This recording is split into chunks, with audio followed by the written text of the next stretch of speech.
হিজামাতে কি উপকার আছে, ইসলামে হিজামা চিকিৎসা সম্পর্কে কি বলে? ভাই, হিজামা হলো সুন্নাহ সম্মত একটা চিকিৎসা। কি সম্মত চিকিৎসা? নবী করিম সাল্লাল্লাহু আলাইহি সাল্লাম কিছু ট্রিটমেন্টের জন্য নির্দেশনা দিয়ে গেছেন, তিনি নিজে সেই ট্রিটমেন্ট গ্রহণ করেছেন। এর ভিতরে একটা হলো কি? হিজামা। আজকাল সেটা কাপিং থেরাপি এবং হিজামা বিভিন্নভাবে আলহামদুলিল্লাহ করা হয়ে থাকে। শরীরের মধ্যে বিষাক্ত বিভিন্ন রক্ত, দূষিত বিভিন্ন রক্ত, এগুলো বিভিন্ন উপায়ে বের করে আনা হয়। এর মাধ্যমে আল্লাহ রাব্বুল আলামিন অনেক রোগ থেকে মানুষকে মুক্তি নসিব করেন। কিছু কিছু রোগ আছে যে রোগগুলো থেকে মুক্তির কোনো পথ খুঁজে পাওয়া যায় না। বিশেষ করে অনেকে ব্ল্যাক ম্যাজিকের শিকার হয়, জাদুর শিকার হয়, অনেকে প্রচন্ড ব্যথার রোগে আক্রান্ত থাকেন এবং দেখা যায় কোনো ট্রিটমেন্ট করে তেমন কিছু হয় না। হিজামার মাধ্যমে এর উপকার হয় এবং এটা অভিজ্ঞতা দ্বারায় প্রমাণিত একটা আমল।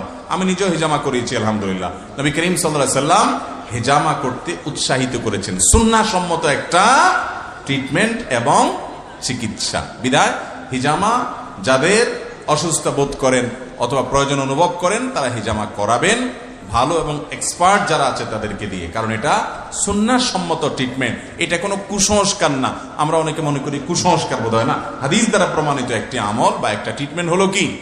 হিজামা থেরাপি। এরপরে আমল হলো, এরপরে প্রশ্ন হলো, আমরা একটা কোম্পানিতে চাকরি করি, আমাদের ডিউটির সময় 12 ঘন্টা এবং সে অনুযায়ী আমাদের টার্গেট দেওয়া হয়। এই সময়ের মাঝে আমরা টার্গেট পূরণ করে থাকি। টার্গেট শেষ করার পর যদি ফোনে অথবা নিজের কাজে বিশ্রাম নেই, তাহলে আমাদের ইনকাম হালাল হবে কি না? ভাইরা, কোম্পানি যদি টার্গেট ঠিক করে দেয়, অনেক কোম্পানি আছে ওয়ার্কার ভাইদেরকে, বোনদেরকে টার্গেট দিয়ে দেয়, তোমার এতশো পিস প্যান্টের কাজ করতে হবে, শার্টের কাজ করতে হবে, অমুক কাজ করতে হবে, টার্গেট ঠিক করে দেয়। আপনি টার্গেট পূরণ করে ফেললে কোম্পানির আর কোনো সে থাকে না। এরপরে আপনার কি করলেন না করলেন এটা নিয়ে তাদের আপত্তি নাই। টার্গেটটাই যদি মূল হয় তাহলে আপনি টার্গেট পূরণ করেছেন, বাকি সময় আপনি ব্যক্তিগত কাজ করলেও আপনার ইনকাম হালাল হবে ইনশাআল্লাহ। আর যদি টার্গেট বেজ কাজ না হয়ে ঘন্টা বেজ কাজ হয়, যে তোমার ঘন্টা 8 ঘন্টা ডিউটি, 10 ঘন্টা ডিউটি, এই টাইমটা তোমার আমি যেভাবে বলবো সেভাবে কাজ করবা, কাজ কতটুকু হলো না হলো, আউটপুট কি হলো না হলো সে তোমার দেখা দরকার, তুমি কাজ করবা। তাহলে পুরো টাইমটাতে আপনি ব্যক্তিগত কোনো কাজ করবেন না। ওই টাইমটা তাকে দিয়ে দিয়েছেন, বিনিময়ে স্যালারি নিয়েছেন। ব্যক্তিগত কাজ করবেন, মোবাইল টিপাটিপি করবেন, বইয়ের সাথে আলাপ সালাপ করবেন, মেসেঞ্জারে আদান প্রদান করবেন মেসেজ। ওই টাইমটাতে যে কাজ করেন নাই আপনি, অথচ টাইমের বেতন নিয়েছেন, সেটা কিন্তু হালাল হবে। আমরা অনেক ভাই আছি, চাকরি করি কোম্পানিতে, বিশেষ করে সরকারি চাকরি যারা করেন, বিভিন্ন কোম্পানিতে ঘন্টা বেজ যে ডিউটি আছে সেখানে যারা কাজ করেন, বেশিরভাগ লোকই তো সেভাবে চাকরি করেন। এই চাকরিতে দেখা যায় 8 ঘন্টা 10 ঘন্টা ডিউটি, ওনার 2 ঘন্টা মোবাইল টিপাটিপিতে যায়, 1 ঘন্টা ওনার দেখা যায় যে ব্যক্তিগত আলাপ সালাপে যায়, ব্যক্তিগত হিসাব নিকাশ, বাসার কাজ কাম, তরকারির লিস্ট, বাজারের লিস্ট, কার কি লাগবে, বইয়ের সাথে আলাপ সালাপ, সব ডিউটি মধ্যে সারে। আছে না নাই?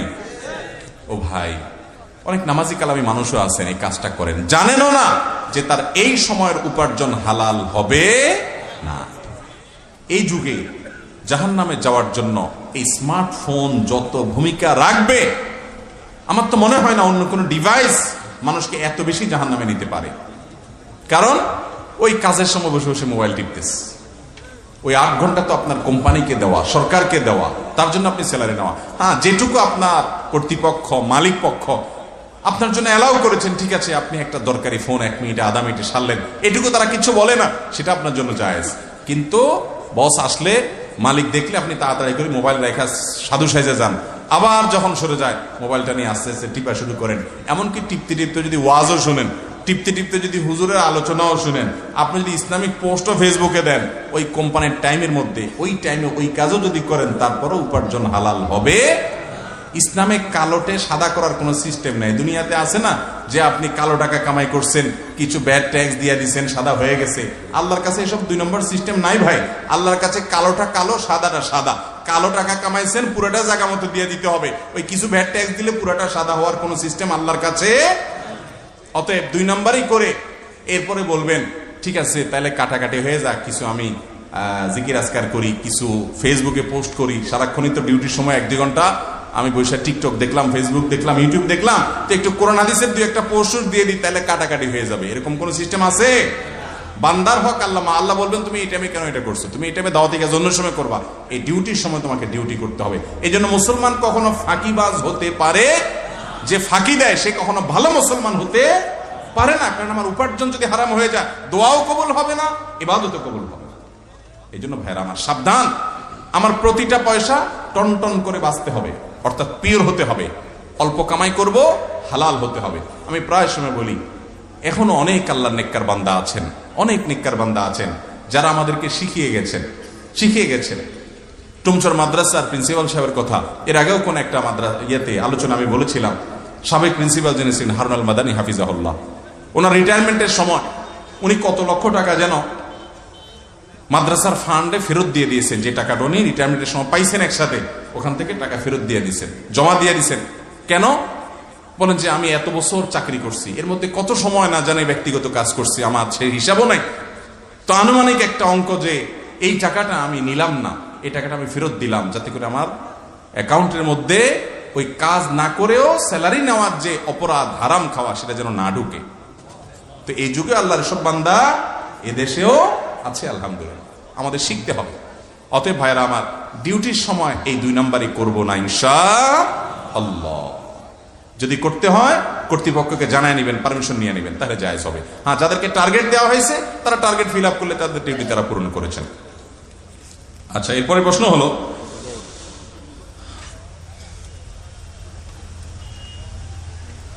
আপনারা দিলে আপনাদের মেয়ে পাবে, পাত্রপক্ষের এমন ভিক্ষাবৃত্তি বা কিছু দেয়া নেয়ার সম্পর্কে কিছু জানতে চাই।